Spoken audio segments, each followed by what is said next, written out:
ಎಲ್ಲ ಕೋರ್ಟ್ಗೆ ಹೋದರು, ಅದನ್ನು ಬ್ಲಾಕ್ ಆಗಿದ್ದ ಅಕೌಂಟ್ಗಳನ್ನೆಲ್ಲ ವಾಪಸ್ ಪಡ್ಕೊಂಡ್ರು. ಮೂರನೆಯದ್ದು ಚಾರಿತ್ರಹರಣ.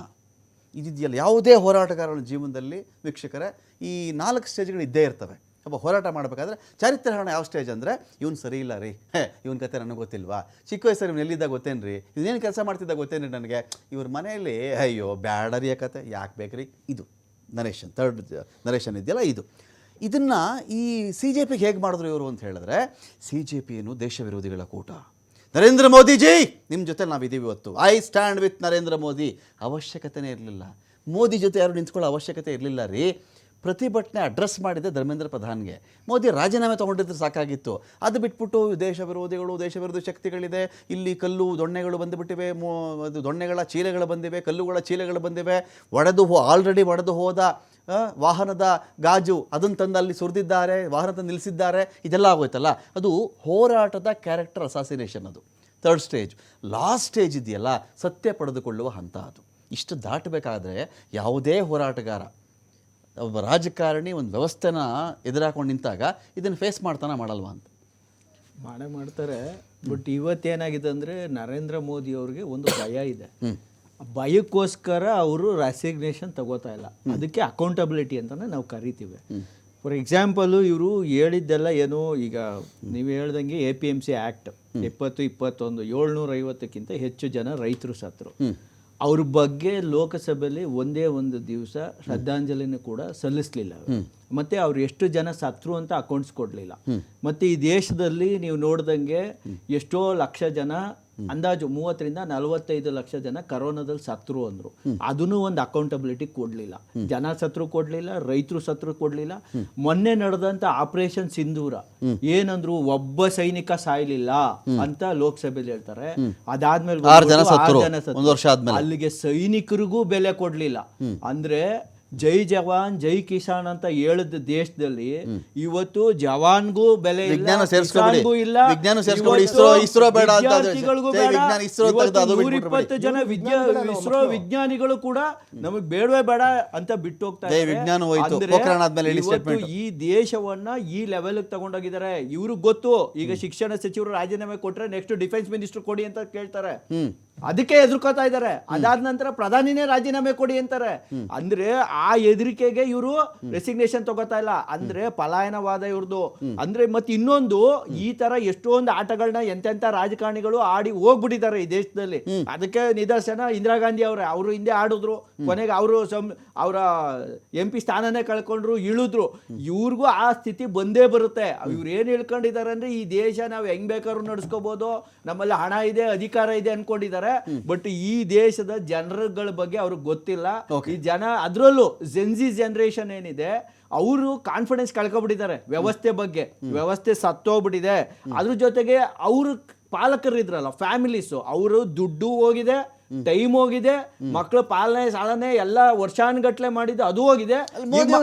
ಇವತ್ತು ಎಕ್ಸಾಮ್ ರೀ ಎಕ್ಸಾಮ್ ಆಯ್ತು, ಪರೀಕ್ಷೆ ಬರೆದವರು ರಿಸಲ್ಟ್ ಬಂದವರು ಖುಷಿಯಾಗಿದ್ದಾರೆ, ಸಂತೋಷದಿಂದ ಅವರು ಇದ್ದಾರೆ ಅಂತ ನರೇಂದ್ರ ಮೋದಿ ಹೇಳಿ. ಇವತ್ತು ನಾನು ಹೇಳ್ತಾ ಇರೋದು, ಶಿಕ್ಷಣ ವ್ಯವಸ್ಥೆನ ಮಾರುಕಟ್ಟೆ ಮಾಡಿದ್ದಾರೆ. ಇವತ್ತು ಕೋಚಿಂಗ್ ಇಂಡಸ್ಟ್ರಿಗಳು ಮಾಡ್ಕೊಂಡು ಕೂತವ್ರೆ.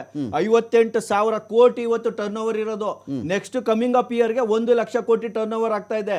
ಇವತ್ತು ಹಂಗಾರೆ ಶಾಲೆಗಳನ್ನ ಯಾಕೆ ನಡೆಸ್ತಾ ಇದ್ದೀರಾ? ಮುಚ್ಚಿಬಿಡಿ, ಬರೀ ಕೋಚಿಂಗ್ ಇಂಡಸ್ಟ್ರಿನೇ ಮಾಡಿ. ನಾನು ಹೇಳ್ತಾ ಇರೋದು, ವ್ಯವಸ್ಥೆನ ಅಪ್ಲಿಫ್ಟ್ ಮಾಡೋದ್ರಲ್ಲಿ ಸಂಪೂರ್ಣ ಸರ್ಕಾರ ಫೇಲ್ಯೂರ್ ಆಗಿದೆ. ಇವತ್ತು ಮಕ್ಕಳು ತಮ್ಮ ಬಾಲ್ಯವನ್ನ ಕಳ್ಕೊತಾ ಇದಾವೆ.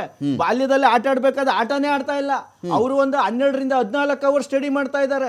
ಅವರು ಜೀವನನೇ ಕಳ್ಕೊತಾ ಇದ್ದಾರೆ. ಕೋಚಿಂಗು, ಟ್ಯೂಷನ್, ಬರೀ ಆನ್ಲೈನ್ ಕ್ಲಾಸ್, ಇದೇ ಅವರ ಲೈಫ್ ನ. ಅವರು ಇವತ್ತು ಎಜುಕೇಶನ್ ಲೈಫ್ ಅಂಡ್ ಡೆತ್ ಒಂದು ಗೇಮ್ ಆಡ್ತಾ ಇದ್ದಾರೆ. ಲೈಫ್ ಅಂಡ್ ಡೆತ್ ಒಂದು ಫಿಯರ್ ಕ್ರಿಯೇಟ್ ಆಗ್ಬಿಟ್ಟಿದೆ. ನಾನು ಈ ಎಕ್ಸಾಮ್ ಪಾಸ್ ಆಗ್ಲಿಲ್ಲ, ಸತ್ತೋಗ್ಬೇಕು. ಆ ಪರಿಸ್ಥಿತಿಗೆ ಮಾನಸಿಕ ಸ್ಥಿತಿಯನ್ನ ತಳ್ಳುತ್ತಾ ಇದೆ ಈ ದೇಶ.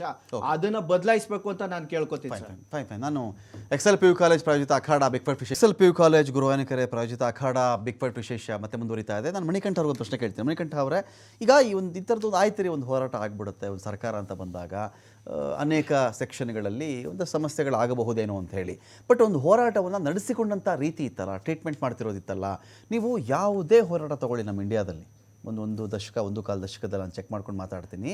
ಮೊದಲಿಗೆ ಅವ್ರನ್ನ ಬ್ಲೇಮ್ ಮಾಡೋದು, ಹೋರಾಟದ ಕ್ಯಾರೆಕ್ಟರ್ನ ಕೊಲ್ಲಕ್ಕೆ ಟ್ರೈ ಮಾಡೋದು, ಅವರಿಗೆ ಬ್ಯಾರಿಕೇಡ್ ಹಾಕೋದು, ಹಳ್ಳ ತೋಡೋದು, ಅವರೊಂದು ಟ್ರ್ಯಾಕ್ಟ್ರಲ್ಲಿ ಬರ್ತಾರೆ ಅಂದರೆ ಅವ್ರಿಗೆ ಇನ್ನೇನೋ ಪಟ್ಟ ಕಟ್ಟೋದು, ಖಲಿಸ್ತಾನಿ ಅನ್ನೋದು, ಎಲ್ಲ ಐಷಾರಾಮಿ ಕಾರಲ್ಲಿ ಮಜಾ ಮಾಡ್ತಾ ಇದ್ದಾರೆ ಅನ್ನೋದು, ಎಂಜಾಯ್ ಮಾಡ್ತಾ ಇದ್ದಾರೆ ಅವರು ಅನ್ನೋದು, ಇವತ್ತಿಗೆ ಇಲ್ಲಿ ಎಂಜಾಯ್ ಮಾಡ್ತಾರೆ ಅಂತ ಮಾತಾಡೋದಿದೆಯಲ್ಲ. ಜೊತೆಗೆ ಮೆಟ್ರೋ ಸ್ಟಾಪ್ ಮಾಡೋದು, ಕ್ಯಾಬ್ ಸ್ಟಾಪ್ ಮಾಡೋದು, ಇದು ಒಂದು ಸರ್ಕಾರದ ನಪುಂಸಕತ್ವವನ್ನು ತೋರಿಸಲ್ವಾ ಇದು ಅಂತ.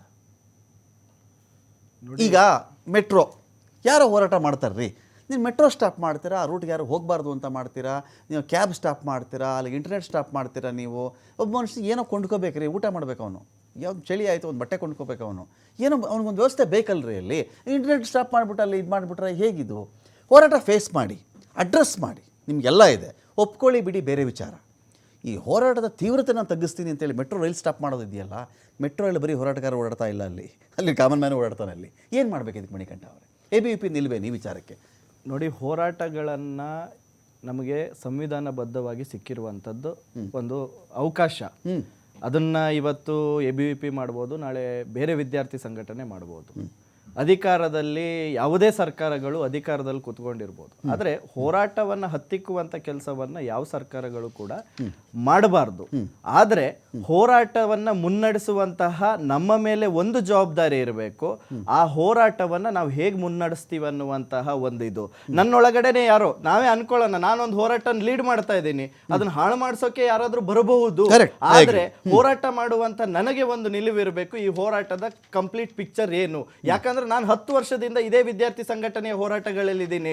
ಹುಬ್ಳಿಯಲ್ಲಿ ನೇಹ ಹಿರೇಮಠ ಹತ್ಯೆ ಆದಂತ ಸಂದರ್ಭದಲ್ಲಿ ಅವತ್ತು ನಾವುಗಳು ಸೇರಿದಂತ ವಿದ್ಯಾರ್ಥಿಗಳ ಜೊತೆ ಆಕ್ರೋಶದಿಂದ ಒಂದಷ್ಟು ಜನ ನಮ್ಮ ಮುಂದೆ ಬಂದು ಸೇರಿದ್ರು.